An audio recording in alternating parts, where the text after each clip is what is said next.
So how powerful is the Phoenix Force really within Marvel Comics? And when I'm saying the Phoenix Force, I'm not necessarily talking about Jean, although she will be a part of this conversation. But it does make sense that people get confused when you're talking about the power of the Phoenix, because there's a lot of inconsistencies. For example, if you look at Avengers Assemble Omega issue number 1, Old Man Phoenix, basically Wolverine with the Phoenix Force as an old man, he's helping to hold back the power of the first firmament, right? The being responsible for basically creating Celestials. But then you look at Marvel Generations, the Phoenix story, and you have Jean Grey being overpowered by Galactus. The same thing happened to Rachel Summers in the old Excalibur comics, the daughter of Jean, who also had the Phoenix Force. And so when you have these kinds of inconsistencies, then how do you in turn rationalize and determine what the power of the Phoenix is? Well, it's important to understand here, for those of you guys who are unfamiliar with Marvel Comics, there is a huge difference between the Phoenix Force and anyone who happens to be a host for the Phoenix Force. Again, Jean's kind of the exception to this rule. So at its core, the Phoenix Force is second only to the One Above All, as was covered in Al Ewing's Ultimates, Ultimates 2, and then Defenders Beyond comic. Not only that, the Phoenix Force can basically do anything that you can imagine, which includes creating and destroying entire universes. The only thing the Phoenix Force seemingly cannot do is destroy the One Above All. One of the other things that I want to specify here is that if you guys are interested in a series of videos where we just cover ridiculously overpowered characters across Marvel and even DC Comics, check out the Omega and Beyond Omega level playlist. I'll link it down in the description because that's all it is. Ridiculously OP characters. But let's kind of continue on. Let's talk about the Phoenix. And so in order to make sense of how powerful the Phoenix is, we kind of have to talk about its role within the Marvel Universe and the Marvel Multiverse itself. So the first thing to understand here in Marvel is that there isn't really an explanation or an origin story for the Phoenix per se, which is to say, go read this one-shot comic or this 6-issue miniseries, and it'll tell you everything you need to know about how the Phoenix came into existence.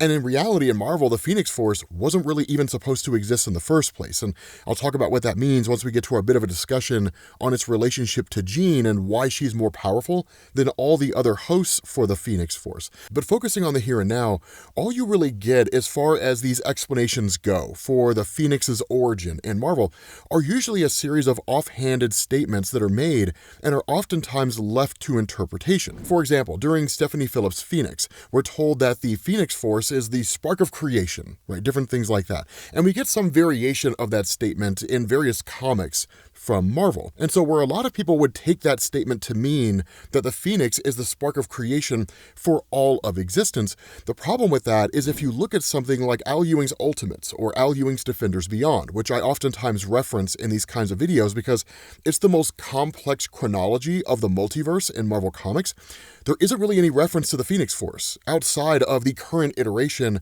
of the multiverse in Marvel Comics. The closest you get to that is a story called Adventures of the X-Men issue number 12, written by Ralph Macchio back in 1996. And what that did is it established that the Phoenix existed in the 6th version of the multiverse, and basically the collapse of that multiverse is where Galactus comes from.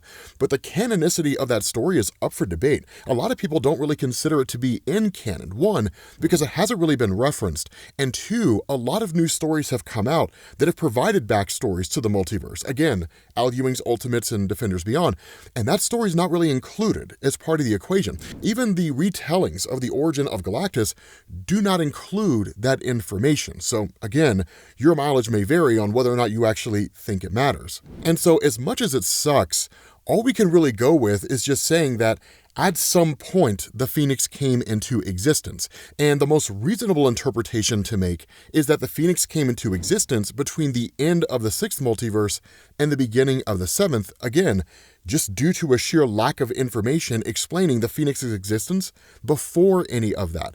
And so as you start to go through this bit of history, by and large, the Phoenix was just an entity that existed out there. It didn't really have any dealings or involvements with humanity in any meaningful way until you get to Excalibur. Now, Excalibur comics, of course, were a line of comics that focused on Captain Britain and those guys.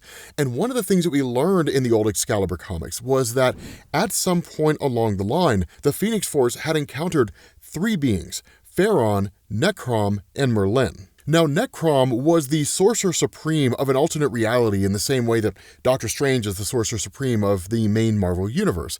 And what had gone on here, specifically in Excalibur issues 48 through 58, is that Necrom, who is the Sorcerer Supreme of an alternate reality, had actually brought in Pharaon and Merlin with the intention of having Pharaon become a new host for the Phoenix Force, which is exactly what happened. And so what Necrom had also realized was that while these universes out there are all kind of separated across the multiverse, they do touch. Now, of course, this touching process is fleeting, but when it happens, it lets off a massive amount of energy. And if that energy can be harnessed, the person who is able to harness it can imbue themselves with astronomical levels of power. And so by Pharaon operating as a host for the Phoenix, Necrom convinced Pharaon to start erecting these kind of towers in every universe across the multiverse. Now, the other part of this that Necrom didn't tell anybody about was that he wanted to basically pull all of these towers together into one singular plane of existence, effectively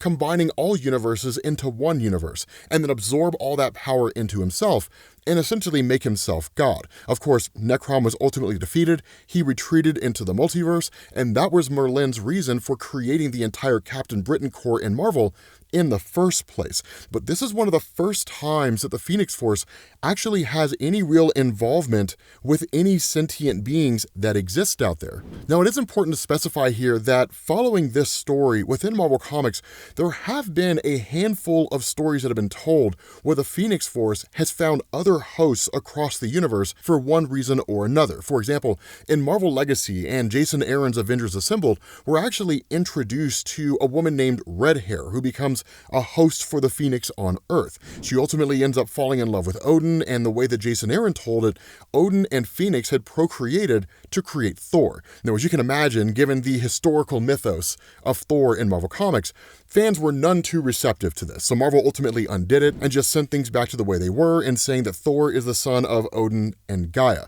And that whole aspect of Jason Aaron's Phoenix mythos, while I wouldn't say has been completely eradicated in its entirety, it's largely being ignored. There was also a member of a race called the Shi'ar named Rookshire who became a host for the Phoenix as well. But we'll actually talk about him here in a second because he's particularly important when it comes to the Phoenix and Dark Phoenix sagas in Marvel Comics. And kind of getting into that, this is why Jean Grey is the most important, because one of the things that I want to clarify here, and we had talked about this in our video on Jean was never meant to be a host for the Phoenix in Marvel, because the Phoenix Force was never meant to exist. The original intention of Chris Claremont in the Phoenix Saga story was that when Jean was piloting the shuttle back to Earth and trying to save the life of her friends, she knew she was going to die, but in this moment of death, she would actually achieve a whole new level of power, and she would just start calling herself the Phoenix. That's why if you go back and you read the original Phoenix Saga, there's never a point where Jean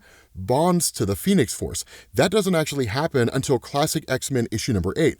Why? Because by the time Classic X-Men issue number 8 had come out, the Dark Phoenix Saga had already happened, and Jean Grey had already died. And so when Marvel realized how popular Jean was, they wanted to bring her back. But the only way to do that was to create this kind of entity that existed out there in order to say that Jean wasn't the one who was responsible for the things that had gone on in the Dark Phoenix Saga. Now, I'll explain why Jean was not meant to be a host for the Phoenix Force here in a second, but kind of giving a quick little chronology of events here. For those of you guys who aren't overly familiar with it, the long and short of the Phoenix and Dark Phoenix sagas was that at the beginning of the Phoenix Saga, Jean Grey was piloting a shuttle back to Earth containing the X-Men after a battle with Stephen Lang, no relation to Scott Lang, and that they were all going to be bombarded with cosmic energies, not the ones that give the Fantastic Four their powers, the bad ones, the ones that kill you.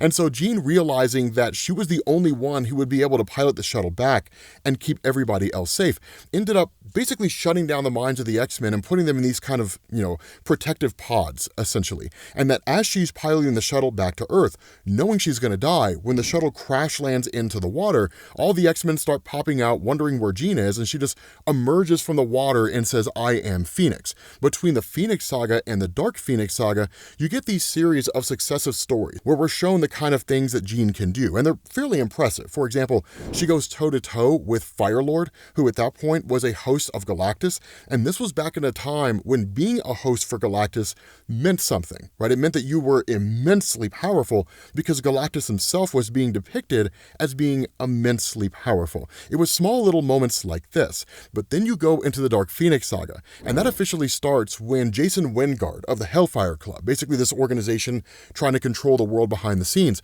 ends up using his own powers combined with a device from Emma Frost that amplifies those powers, which allows him to ensnare Jean. The X-Men try to launch a rescue mission, and then Jason Wingard uses his ability to control the five senses to trick Jean into thinking Cyclops died. Jean Grey goes crazy, she becomes the Dark Phoenix, and then basically the Shi'ar Empire shows up and makes the decision that Jean Grey has to die. And so the X-Men challenge the Shi'ar Empire to a trial by combat. If the X-Men win, Jean gets to go free. If the X-Men lose, Jean Grey dies. At the end of the story, Jean Grey chooses to atomize herself, and then Cyclops ultimately quits the team. And that's it. Right now, here's the kicker about this. If you go back and you read the original Phoenix Saga in Marvel Comics, there is no point in that story where Jean Grey bonds to the Phoenix Force. It never happens. And the reason why was because it was not supposed to. Jean becoming the Phoenix was simply going to be her just achieving a new level of power. And that was it. But because of the fact that Jean Grey was more popular than she had ever been after she died, Jim Shooter, the editor-in-chief at Marvel, and writer Bob Layton, who was also an editor, wanted to bring Jean Grey back. The only way to reconcile that was to say that it was never actually Jean Grey who died. And so that's why if you go back and you read Fantastic Four Annual number 19, Avengers 263, and Fantastic Four 286, in that order, that basically a stasis pod is found in the bottom of Jamaica Bay. The Avengers bring it to the Fantastic Four, and Jean Grey emerges from it. And so those of you guys who are familiar with the Phoenix are looking at this and saying, well, Rob, that doesn't make any sense, right? Like, I've literally seen comic book panels where Jean Grey bonds to the Phoenix Force. She's piloting the shuttle down to Jamaica Bay, and the Phoenix appears to her.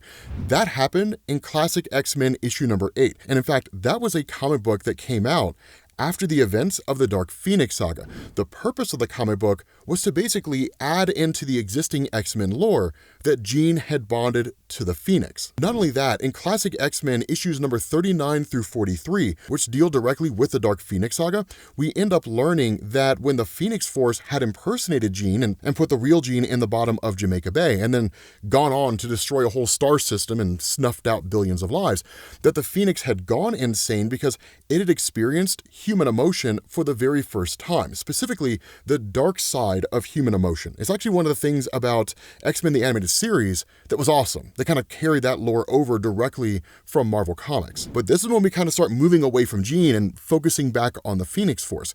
But I do want to talk about these hosts for a second. Specifically, I want to bring back the idea of Rookshire. What was really interesting about the character of Rookshire is that he was introduced in Uncanny X-Men issue number 479. Now, we don't really get a meaningful explanation as to how it was that Rookshire became a host for the Phoenix Force, or how it is he even became the Dark Phoenix. And it seems like he's less of the Dark Phoenix in the same way Jean was, in the sense that he really didn't seem to go insane in the same way Jean did.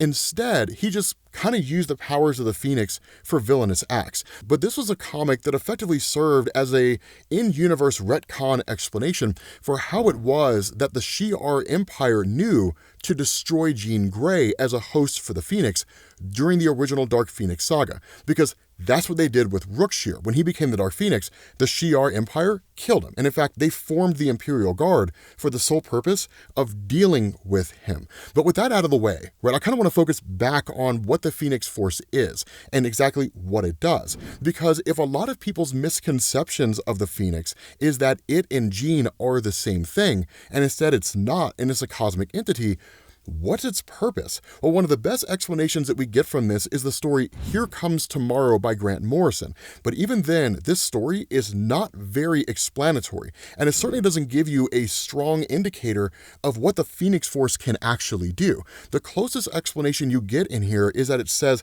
the Phoenix exists to fix what's broken. Contextually, you get an explanation in the sense there's a point where Jean Grey is holding a universe in the palm of her hands. But at the end of the day, as cool as that is, it still doesn't really explain anything. And in a lot of ways, Marvel really hasn't. The only real explanation that we can bring to the table here is basically the explanation from the old Daredevils comic combining with what we learned from Here Comes Tomorrow. Now, the old Daredevils doesn't really have anything to do with the Phoenix Force per se, and I would say it might be a non-canon answer here, but it's a pretty solid answer nonetheless. In Daredevils, which has nothing to do with Matt Murdock, right? It was Daredevils with an S, not without the S, that what ended up happening here is that Marvel introduced something called the Omniversal or the Dimensional Development Cord. Different fans use different names, but they're both the same thing.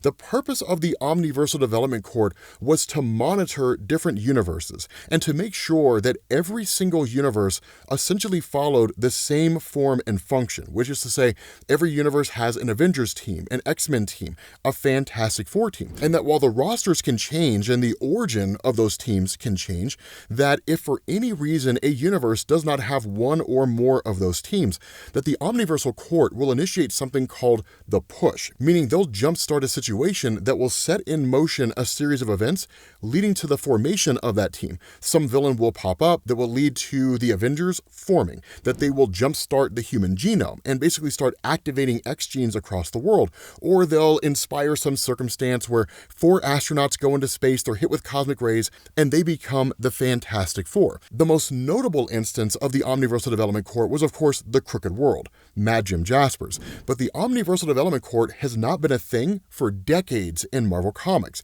And in fact, the role of the Phoenix Force has basically become the role of the Omniversal Development Court, which is to say that if the Phoenix exists to fix what's broken, combining that information with what we know from Al Ewing's Defenders, Defenders Beyond, and Ultimates, which is to say that, again, the Phoenix is the second most powerful being to the one above all, that what the Phoenix Force does is it sits outside of all existence in a place called the White Hot Room, and it basically monitors every universe, and every universe is supposed to follow a form and function. The Phoenix's job is to make sure that those universes follow that form and function. It's the reason why in the story Here Comes Tomorrow, which was a dystopian future where Jean Grey had died and then Cyclops chose not to get with Emma Frost and not to join the X-Men, that Jean Grey had essentially reached into the past and then nudged Cyclops in the direction of forming a relationship with Emma Frost. And in doing that, the two of them leading the X-Men prevented that dystopian future from happening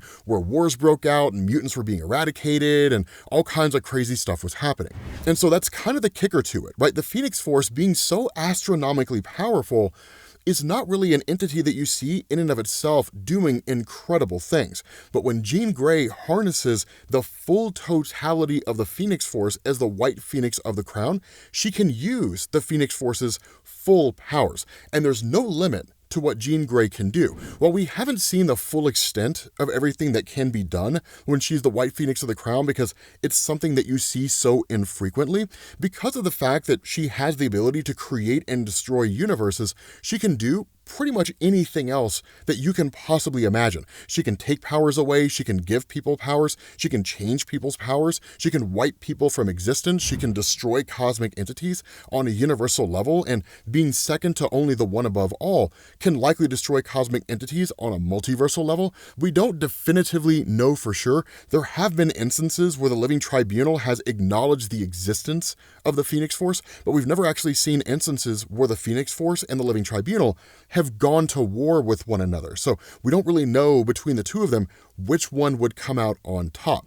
And a lot of this is because in Marvel Comics, you only ever really see the Phoenix Force insofar as someone else is wielding its power. And in order to just be able to tell compelling stories, right, not everyone who's a host of the Phoenix is all powerful and able to just immediately wave their hand and destroy whatever foe they're facing off against. Not only that, it is also important to understand here that Jean Grey's story, that the story of the Phoenix, is currently being told by Stephanie Phillips. Not only that, we currently have the Thunder War, or the Cosmic Entity War, happening within the Storm comics. So at any point in the here and now, we could get this whole explanation for the nature of the Phoenix, where it comes from, what its power is, what the full totalities of its abilities are, which could very well line up with what we already know, or could completely eradicate what we already know and replace it with new information. That's kind of what you go through with comics in the here and now. But hopefully this gives you guys a better understanding of what the Phoenix Force is capable of, as well as the difference between the Phoenix and Jean Grey. But with that being said, guys, we're going to bring this video to an end.